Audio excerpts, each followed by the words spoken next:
je vais vous parler pour commencer de la musique à travers nos vies, puis pourquoi est-ce qu'on donnerait de la musique chez nos patients âgés, surtout en milieu hospitalier. La première question, c'est pourquoi la musique? La première chose que je trouve, c'est que la musique, c'est quelque chose, on le sait tous, c'est quelque chose qui est universel.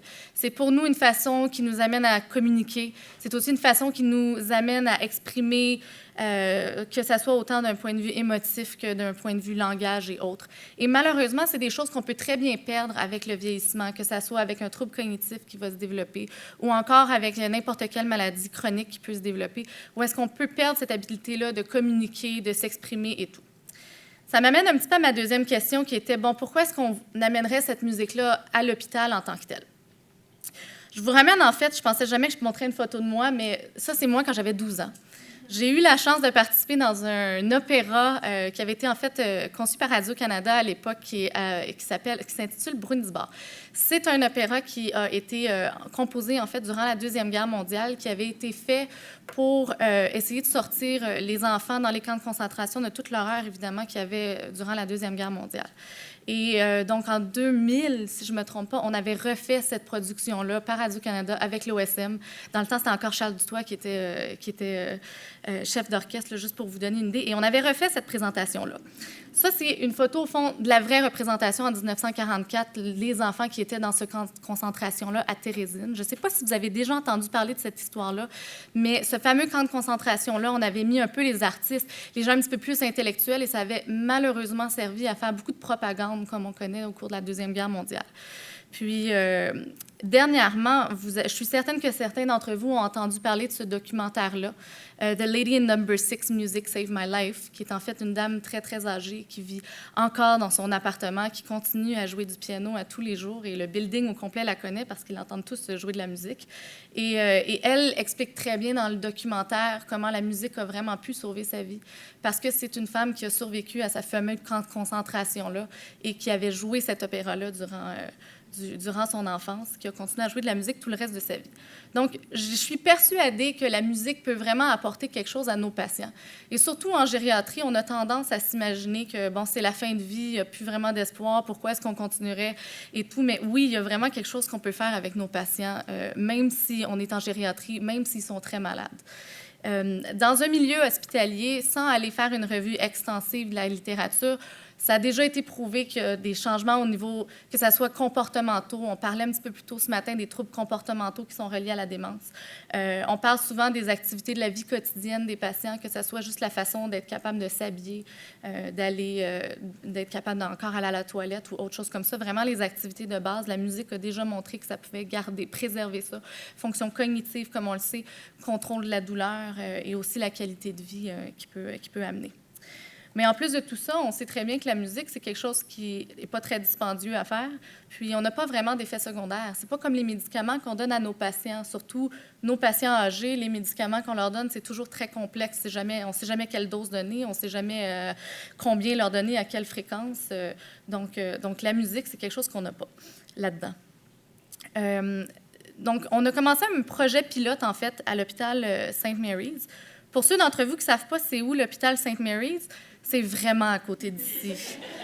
Google Maps dit que c'est 10 minutes, mais je pense que Google Maps ne marche pas très vite. Donc, c'est vraiment juste à côté d'ici. Et avant de vous parler un petit peu du projet en détail, je voulais vous dire, c'est quoi notre journée typique à l'hôpital? Parce que quand on n'est pas dans le milieu hospitalier, je pense qu'on ne sait pas vraiment c'est quoi le typique que nos patients vont vivre au jour le jour. La première chose que je vais vous dire, c'est que oui, notre population, elle est âgée, on le sait. Mais quand je dis âgé, on parle de patients en haut de 85 ans et plus en moyenne dans notre âge. Nos patients qui sont admis en gériatrie sont admis sur ce qu'on appelle GAU, en anglais le Geriatric Assessment Unit, c'est notre unité de gériatrie. Et c'est une population qui est très, très hétérogène. Donc, on a des patients qui, au niveau de leur comorbidité, donc tout ce qui est point de vue médical, ont différentes sortes de troubles médicaux, que ce soit cardiaque, respiratoire, abdominal et tout, cognitif. On a souvent, évidemment, des patients qui sont en déclin cognitif. On a très souvent des patients qui ont de démence modérée à sévère. Et on a aussi des patients qui viennent de toutes sortes de milieux de fonctionnement. Donc, certains de nos patients vont venir à l'unité, mais vont venir de la maison, vont être très autonomes, vont vivre seuls encore à la maison, puis vont, par exemple, avoir une pneumonie, vont devoir être admis à cause de la pneumonie, ils vont déconditionner assez rapidement parce que c'est des patients très fragiles. Donc, on a cette catégorie-là de patients, mais on se rend aussi à l'autre extrême en gériatrie où est-ce qu'on a des patients qui vivent en CHSLD et des fois qui ne marchent plus, qui sont démence avancée, qui ont de la difficulté à manger. Donc, vraiment, vraiment une grande hétérogénéité au niveau de notre unité. Puis, quand on parle d'une unité de gériatrie, ce qu'on espère un peu toujours voir, c'est des patients souriants et tout. Puis là, je suis vraiment désolée, mais la réalité qu'on voit souvent à l'hôpital, c'est pas ça. On voit souvent nos patients qui sont seuls dans leur chambre, qui prennent énormément de médicaments, qui ne sortent pas de leur lit et tout. Puis c'est vraiment une réalité qui est triste à voir. Donc, comme je vous disais un petit peu, la journée typique, pour vous donner une idée, la journée commence à 7h30, les infirmières se donnent leur rapport entre elles. À 8h, on commence à aller voir les patients, on leur donne les médicaments, on prend les signes vitaux. À 8h30, c'est le moment où est-ce qu'on déjeune. Ensuite, durant la journée, à midi, évidemment, c'est le lunch, on redonne les médicaments. Vers 3h30, encore un autre changement de chiffre, donc il y a un nouveau personnel infirmier qui va arriver.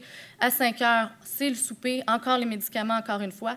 Évidemment, durant la journée, on va avoir l'équipe au complet qui va venir les voir. On a physiothérapie, ergothérapie, travailleur social, les médecins, les étudiants, les infirmières. Donc, on a toute l'équipe multidisciplinaire qui vont venir voir nos patients. Vers la fin de la journée, 7h30, encore une fois, changement de shift. À 9h, on donne les médicaments et à ce moment-là, c'est le moment de dormir. Donc, comme vous le voyez, c'est quelque chose qui est très, très routinier. Pas beaucoup de temps pour faire des activités dans la journée, pas beaucoup d'activités malheureusement offertes. Donc, c'est là que nous est venue l'idée un petit peu d'amener quelque chose de différent pour essayer de briser cette routine-là chez nos patients lorsqu'ils sont admis chez nous. Donc, depuis septembre 2014, donc depuis un petit peu plus d'1 an, on offre des sessions de musique à tous les jours, du lundi au vendredi, à nos patients qui sont admis sur notre étage de gériatrie. Les sessions de musique arrivent entre 6h et 7h le soir et comme je le disais, ça arrive quand même 5 fois par semaine. Donc, il y a environ 5 heures de musique par semaine. Les patients ne sont pas obligés de venir aux sessions de musique. Ils viennent s'ils en ont envie. Ils ne sont pas obligés de rester l'heure au complet. Ils peuvent rester 15 minutes, ensuite repartir. Mais on a parti ce projet-là, au fond, de donner ça. Évidemment, ça se déroule sur l'unité de gériatrie. C'est un projet que j'ai développé avec le Dr. Fung, qui est le chef de la division de gériatrie à l'hôpital. Puis, on est parti de certains principes de base. Les principes de base qu'on a développés, c'est qui donne les sessions pour commencer. Donc, on a réussi à recruter des bénévoles qui sont également musiciens, très, très, très motivés, qui ont accepté de venir donner des sessions de musique.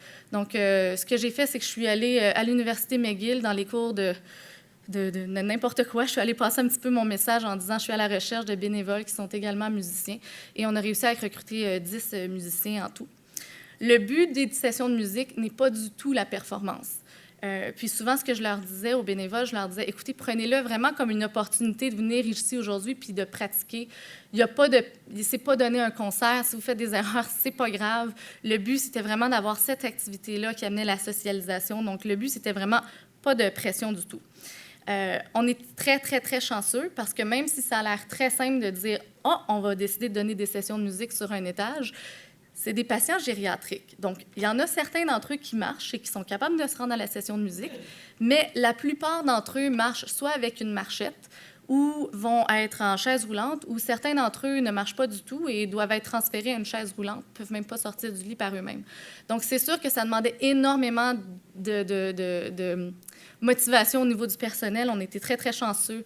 On a des infirmiers et infirmières extraordinaires. On a des préposés aussi qui nous ont aidés parce que tous les soirs, à l'heure du souper environ, ils vont demander aux patients qui veut venir à la session de musique ce soir. Puis là, ils vont s'enligner qui ils vont amener durant la soirée pour la session de musique. Donc, on donne les sessions de musique après le souper. C'est une heure stratégique durant la journée parce qu'évidemment, durant la journée, il y a un petit peu plus d'action. Il y a il y a les différents professionnels qui vont venir les voir durant la journée, mais souvent, le soir, le personnel est réduit. Il n'y a pas beaucoup de gens qui vont nécessairement venir voir les patients. Ils restent souvent seuls dans leur chambre. Ce n'est pas tout le monde, malheureusement, qui va avoir des familles qui vont pouvoir les visiter le soir non plus. Donc, c'était aussi l'idée de 6 à 7 heures de donner ces sessions-là. Et c'est souvent aussi à ce moment-là, durant la journée, où les troubles de comportement vont commencer. Le soleil se couche, il commence à faire noir dehors, donc on devient facilement désorienté chez nos patients qui ont des troubles cognitifs. Puis, des fois, il y en a qui pensent qu'à 6 heures, c'est le temps d'aller se coucher. On ne veut pas qu'ils se couchent trop tôt. Donc, on essaye de les garder un petit peu après souper, leur faire une activité. On donne les sessions de musique dans une salle sur l'unité de gériatrie, donc ça se donne dans la salle des familles. Puis, on a fait le choix d'avoir 2 bénévoles en même temps qui donnent les sessions de musique. La raison pour laquelle on fait ça, c'est parce que c'est facile à 2 d'être capable de s'entraider. Des fois, il y a des sessions qui vont très, très, très bien. Tout le monde écoute, tout le monde tape dans les mains, ça va bien, mais il y a aussi des sessions où est-ce qu'on peut avoir un effet domino, où est-ce que quelqu'un peut décider où est-ce que des fois, il y a des patients qui vont avoir des troubles de comportement, il va falloir qu'on les sorte de la chambre parce que sinon, on est en train de défaire un petit peu toute la session de musique. Donc, c'est beaucoup plus facile de pouvoir s'entraider à 2 et beaucoup plus facile aussi parce que ça nous donnait l'opportunité de créer des duos entre les musiciens et tout, puis on crée un petit peu des rencontres de cette façon-là. Donc, je vous amène un petit peu maintenant sur notre unité de gériatrie, sur notre salle familiale. Bon, là, vous allez voir, ça nous prenait beaucoup d'imagination. Petite salle, avec déjà des chaises, des tables, une télévision et tout. Donc, ce qu'on fait quand les bénévoles arrivent, c'est qu'on tasse tout. On essaie de tasser la table dans le coin le plus possible. On essaie de faire de l'espace. Puis, on essaie de pouvoir permettre au plus grand nombre de patients possible de venir à la session. Donc, ici, c'est juste pour vous donner une idée d'une session typique. On a entre 5 et 6 patients environ tous les soirs qui vont venir. Des fois, c'est les mêmes qui reviennent, et des fois, on a une certaine rotation. Donc, c'est à peu près de ça, c'est à peu près de la disposition qu'on a une fois qu'on a bougé un petit peu le tout dans notre salle des familles. Qu'est-ce qu'on a observé avec ces sessions de musique-là? La première chose que je veux vous dire quand on fait de la médecine gériatrique, c'est qu'il faut toujours se fixer des objectifs qui sont réalistes. Quand on pense à un médecin, on a toujours les idées du médecin. On a toujours nos idées de la télévision, du rôle du médecin à la télévision, à l'urgence, qui sauve des vies et tout. C'est pas vraiment la réalité de la médecine gériatrique. La réalité de la médecine gériatrique, c'est que le moindrement qu'on a une petite victoire, ça compte. Donc moi, souvent, ce que je disais aux étudiants en médecine, je leur disais, si mon patient sourit, ça fait ma journée. Si mon patient a été capable de marcher aujourd'hui et qu'il ne marchait pas la veille, je suis contente. Donc, il faut vraiment se fixer des objectifs qui sont très, très réalistes. Donc, pour vous donner une idée, jusqu'à date, on a 146 patients depuis septembre 2014 qui sont venus assister à au moins une session de musique, sur une période d'environ 14 mois. Ce qu'on faisait chez nos patients, c'est qu'on leur demandait de remplir un formulaire pour commencer. On est encore un projet pilote, donc on a commencé avec quelque chose de très, très simple. On voulait surtout voir au début si c'était faisable de faire des sessions de musique. Donc, on s'est dit, on va essayer de commencer avec un questionnaire pour voir pour tâter le pouls de qu'est-ce que les patients aimaient des sessions de musique et tout. Donc, on va chercher certaines données de base. Quand les patients viennent pour la première fois, on fait un questionnaire pré-intervention. Ils sont offerts. C'est sûr qu'il y en a certains qui ne vont pas toujours vouloir le remplir. Puis, c'est sûr qu'on a des patients qui ont des troubles cognitifs qui sont trop sévères, qui ne pourraient pas être capables de répondre à nos questions.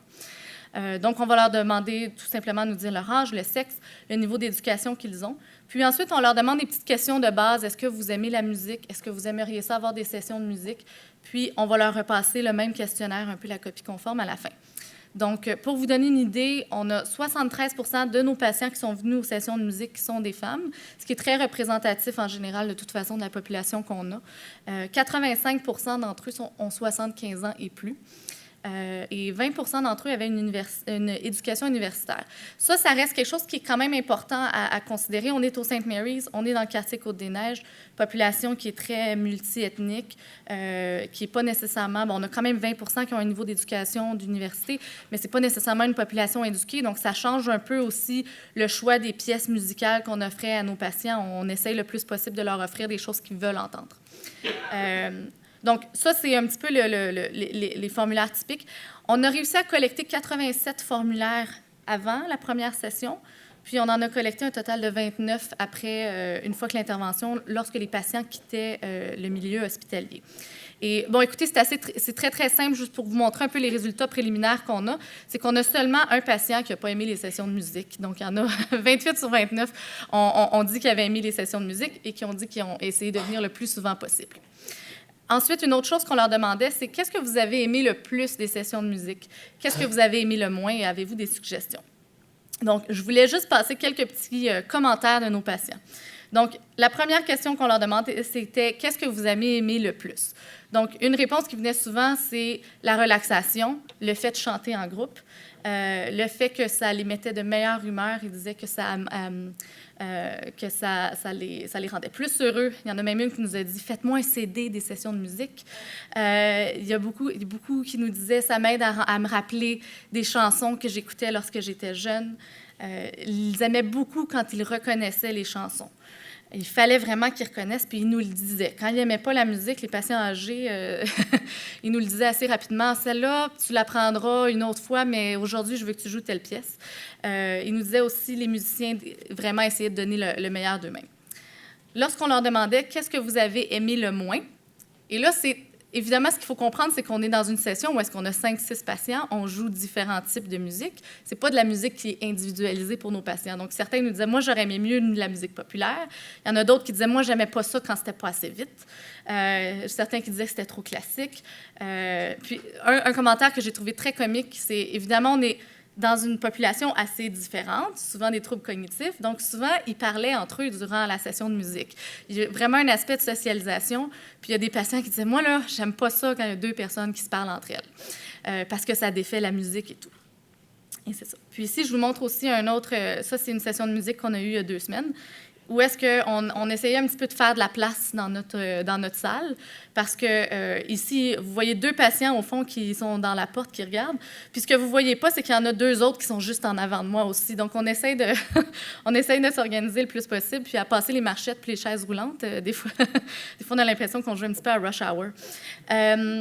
Puis, je voulais aussi donner un exemple typique, parce qu'une des choses aussi que je demandais, c'était aux bénévoles, comment vous avez trouvé l'interaction lorsque vous donniez les sessions. Puis, une des choses qu'on voit souvent chez nos patients, c'est qu'ils vont se mettre à taper dans leurs mains. Il y en a d'autres qui vont imiter, qui jouent du piano, surtout quand il y a des pianistes, évidemment. Il y en a beaucoup qui vont essayer de chanter. S'ils ne sont pas capables de chanter, il y en a beaucoup qui vont juste faire différents sons. On voit vraiment une interaction entre nos patients lors des sessions de musique. Puis ce qu'il faut comprendre, c'est que sur un étage médical, les patients sont souvent seuls dans leur chambre ou sont 2 par chambre. Ils ne vont pas nécessairement sortir puis aller rencontrer les autres personnes sur l'unité. Mais là, vraiment, le fait d'avoir cette session-là de musique, ils arrivent tous ensemble. Et on voyait des patients, une fois, il y en avait une patiente qui avait amené un sac de bonbons, se mettait à en passer aux autres, des patients qui se tiennent la main, des patients qui décident d'aller prendre une marche ensemble autour de l'hôpital. Une chose aussi qu'on voyait, nos bénévoles aussi avaient des backgrounds différents, donc c'était très multiculturel aussi. On en a une qui était d'origine hongroise, puis il y avait beaucoup de patients hongrois un certain mois, puis elle s'est mise à prendre du répertoire folklorique, puis elle parlait avec les patients, puis souvent, il n'y avait pas la chance de pouvoir parler dans leur langue maternelle aussi. Je demandais aussi le préposé qui travaille aux sessions, puis qui nous amène les patients là, le soir, disait que souvent les patients vont lui dire « Ah, attendez, là, je vais me changer, je vais mettre une nouvelle jaquette », ou il se mettait du rouge à lèvres avant d'aller à la session. Puis lui disait quand on les ramène à leur chambre, ils sont vraiment, vraiment plus en forme. Je voulais juste donner une dernière observation avant de conclure. Je parlais aux infirmières qui étaient sur l'unité. Puis, il y a un soir où est-ce que les bénévoles qui étaient supposés être là étaient malades, n'ont pas pu aller. Et là, j'étais chez moi, puis j'ai reçu un téléphone de l'infirmière qui me dit « Entends-tu, entends-tu? » Puis là, j'entendais des gens qui chantaient. Bien, je dis « C'est la session de musique. » Puis elle dit « Non, elle dit « Il n'y en a pas ce soir. Les patients sont tellement habitués qu'ils sont tous allés dans la salle des familles et se sont mis à chanter ensemble. » C'était vraiment... c'était très mignon. Donc, bien, écoutez, avant de conclure, je veux juste dire un grand merci à nos 10 bénévoles qui donnent ces sessions-là de musique et vraiment à toute l'équipe au St. Mary's parce que ça serait impossible de pouvoir réaliser ce projet-là sans leur support. C'est un projet pilote qu'on a commencé, donc ce n'est que le début. On a beaucoup de choses, beaucoup de projets pour le futur. Merci beaucoup.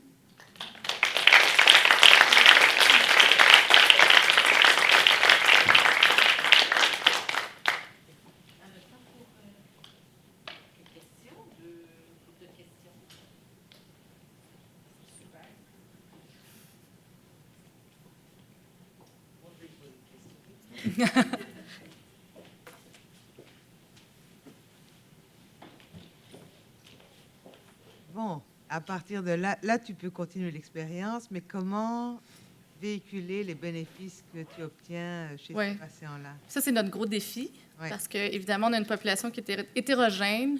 Les patients qui viennent à nos sessions de musique, c'est sûr qu'il y a un biais de sélection juste en partant, parce que c'est seulement les patients qui veulent y aller qui vont y aller, donc on n'a pas de randomisation. Donc, un des objectifs que j'aurais, c'est d'aller chercher des mesures plus concrètes, plus médicales qu'on a, que ce soit au niveau de la polypharmacie, que ce soit au niveau de la durée de séjour des patients, de la mobilité ou des scores de fragilité aussi, qu'on parle beaucoup en gériatrie. Puis, je pense que la meilleure façon de le faire, ça serait par un cas contrôle, si on reste au St. Mary's. Une des choses qu'on a, c'est que c'est une unité de médecine active. Donc, c'est sûr que si on a un patient qui est admis qui a une pneumonie, c'est sûr qu'au début, le jour 1 de son admission, on se sent probablement pas très bien. Et c'est sûr que le jour de son départ, se sent probablement très, très mieux. Et là, c'est difficile de savoir où est-ce que la musique entre là-dedans. C'est sûr qu'il y a beaucoup de choses qui peuvent venir confondre les données. Donc, je pense que l'idéal, ça va être si on est capable de se créer un peu des cas contrôle avec les patients qui étaient soit admis à l'unité avant qu'on introduise des sessions de musique, ou du moins, au moins ceux qui ne sont pas venus. Même ceux qui ne sont pas venus, c'est difficile parce que souvent, même s'ils ne viennent pas, ils les entendent. Puis même certains patients vont dire « Ah, j'ai pas besoin d'y aller, je l'entends. » Donc, je pense que ça va être ça notre prochaine étape. Moi, j'avais une petite question liée à la multiculturalité. Est-ce que vous... Oui, j'avais une petite question par rapport au fait que c'est une population très multiculturelle. Oui. Et puis, évidemment, les chansons, c'est très culturellement... Oui. Et alors, comment vous gérez ça, par exemple, si vous avez des gens d'autres cultures?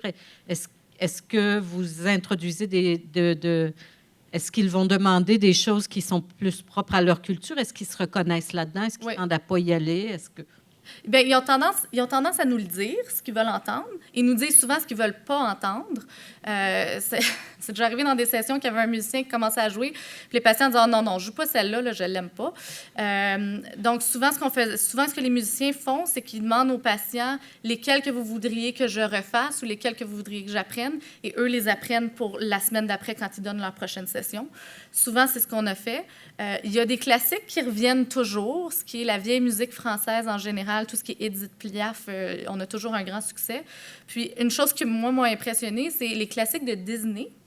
Les patients adorent. Donc, ça, c'est un petit peu surprenant parce qu'au début, on se disait, on va aller chercher un répertoire un petit peu plus vieux pour essayer de ramener dans des souvenirs. Mais ça varie vraiment. Puis les patients nous le disent. Les autres cultures, bien, on a beaucoup de bénévoles nos bénévoles ont différentes origines. Donc, eux ont tendance aussi à amener des choses. Donc, c'est sûr qu'on a des bénévoles qui sont québécois. Eux vont amener des chansons plus québécoises. On en a une qui est hongroise. Elle avait amené du folklore. On en a une autre qui est chinoise. Donc, on a plusieurs. C'est sûr, ce n'est pas toujours représenté 100%, mais il y a un effort.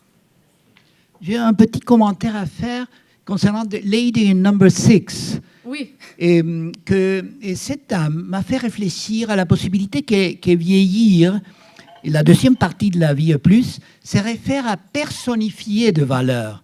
Tandis que dans la première moitié de la vie, on personnalise. La deuxième partie de la vie, ça serait la personnification de valeurs qui passent à travers nous. Et une théorie, non? Mais peut-être le musicien aurait la possibilité de soutenir la personnalisation, et c'est dédié à la personnification avec une richesse particulière. Et alors, pour soigner et pour avoir de la musique dans des lieux de souffrance ou de guérison, je considère fondamental. Il y a Thomas Moore, un Américain psychothérapeute que j'ai travaillé avec lui, qui a écrit L'âme dans les hôpitaux, soigner l'âme dans les hôpitaux. C'est un grand bouquin, non? Bien, c'est souvent quelque chose qu'on essaie de faire en gériatrie en partant, c'est-à-dire qu'on essaie d'avoir une approche qui est beaucoup plus personnalisée. Oui, oui. Donc, dépendamment un peu de chacun de nos patients qu'on a, dépendamment de leurs valeurs ou de leur but eux-mêmes, notre approche thérapeutique va être changée. Puis, on n'a pas nécessairement ça dans toute la médecine, mais si on a des patients qui sont atteints de démence sévère, mes objectifs thérapeutiques ne seront pas les mêmes que si j'ai un patient qui est complètement indépendant, qui vit à la maison. Donc, on a tendance à beaucoup personnalifier. Puis, je pense que c'est intéressant de rajouter un autre aspect comme la musique qui nous amène aussi cet élément-là. Parce que peut-être la vie serait la possibilité d'obtenir la précision du cri primal de l'enfance, avoir la certitude d'une précision dans le son, dans l'expressivité qui conforme le vrai caractère.